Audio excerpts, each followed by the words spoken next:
Hey, Shalom, I want to start with source by giving all praise to Yahweh, Bahashem, Yahushua, Bahashem, Akakwadash. Double honors to the apostles of GMS and honors to you brothers doing the work in truth or sincerity. It's just a quick one on, on judgment, right? Because, the Lord has basically, through his blood, has basically made us, allowed us to basically fulfill what was spoken of in Leviticus about the nation of Israel being a nation of kings and priests. That's who we really are, right? And Yahweh has allowed us to obtain that, because pursuant to Hosea 1, right, the Lord said we weren't to be, the base said, in fact, let me get it, because I'm mincing what the scripture said. All right, this is Hosea 1, and I'm going to read from verse 8. It says, Now when she had weaned Lo Ruhamah, she conceived and bare a son. Then said the Most High, call his name is Lo Ami, for ye are not my people, and I will not be your God. Right? But through the blood of Yahushua, right, we were able to be reconciled back to the back to the Most High. Right, this through Yahushua. This is Romans 9:3. For I could wish that myself were accursed from Mashiach. Slaka Yahushua Mashiach. For my brethren, my kinsmen, according to the flesh, who are Israelites, to whom pertaineth the adoption. Right, and that's the point there that I wanted to touch on, the adoption.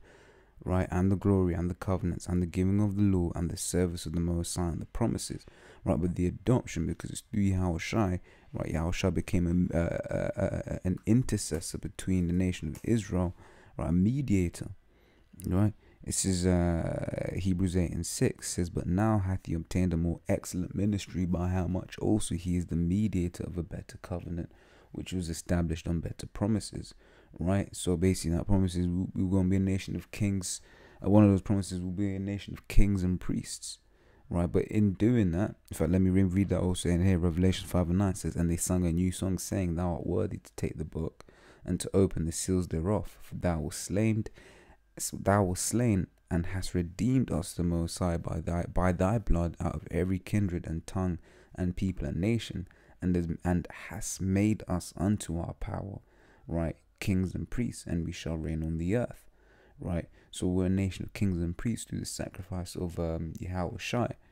Right, however, in that, right, but okay, let me put it more like this. Right now, we're training to do that.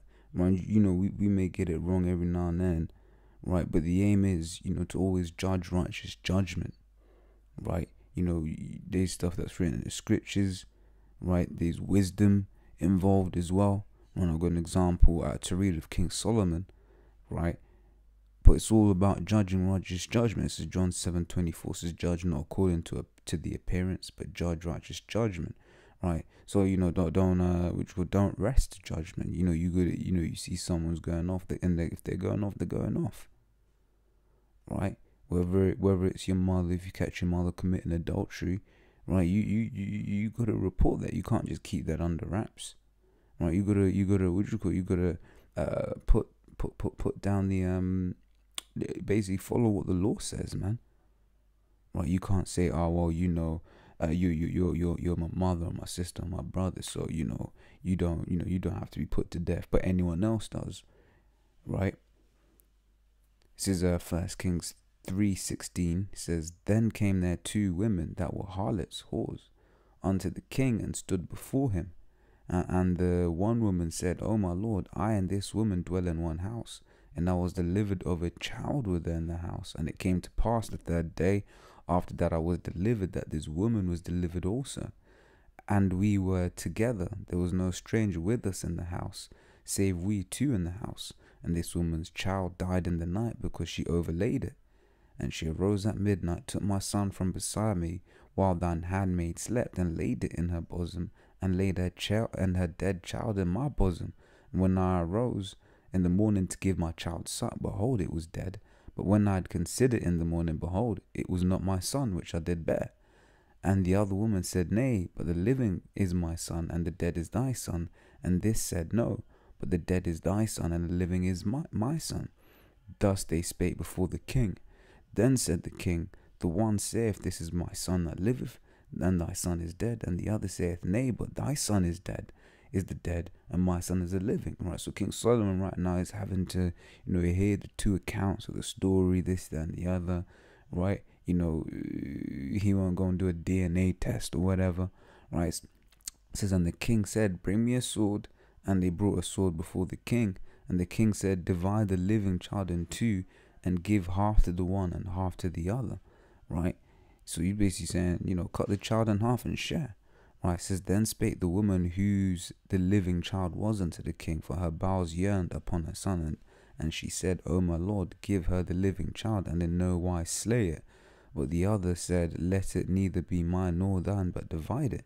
Then the king said, give her the living child, and in no wise slay it, she is the mother thereof. And all Israel heard of the judgment which the king had judged, and they feared the king, for they saw the wisdom of the Most High was in him to do judgment. Right, so in this situation, you could have very easily got emotional, could have very easily done this, done that, right? But wisdom prevailed, right, and righteous judgment was met, right? And that's that's one of the things that we've got to request and pray for, that we can judge righteous judgments and make these kinds of decisions, right?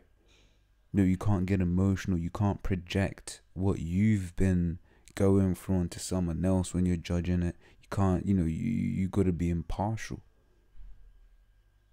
right? Let's say you got a situation where, hey, I think that's the point. I think the point's been made, man. So, like I said, Salaki, like the scripture says, man, judge righteous judgment, right? Until the next time, we'll say Shalom.